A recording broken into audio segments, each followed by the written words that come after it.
தலைவரை கேக்குறேன்னு தப்பா நினைக்காதீங்க. முன்ன பின்ன நீங்க ஸ்பேனரை பார்த்தது இல்ல, கட்டிங் பிளேயரை பார்த்தது இல்ல, திருப்புளிய பார்த்தது இல்ல. அப்புறம் எப்படி மெக்கானிக் செட்டு திறக்கிறதுக்கு உங்களுக்கு தைரியம் வந்தது? எல்லாத்தையும் நீ பாத்துக்கிறியா? அது போதாது. டேய், வேலையை கத்துக்கிட்டு வேலை செய்யறது ஒரு ரகம், தெரியாமையே வேலை தெரிஞ்சவங்களை வச்சு வேலை வாங்குறது இன்னொரு ரகம். நான் ரெண்டாவது ரகம்டா.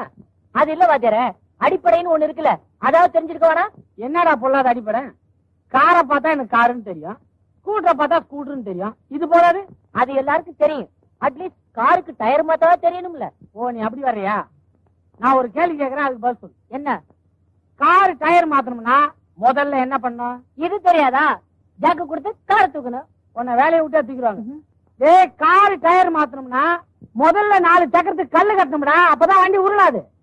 டயர் மாத்துறது தொழில், கல்லு கட்டுறது அடிப்படை. தொழில் தெரிஞ்சதால் நீ தொழிலாளி, அடிப்படை தெரிஞ்சால் நான் முதலாளி. மெக்கானிக் மேதையே, உங்களுக்கு இருக்கிற அறிவுக்கு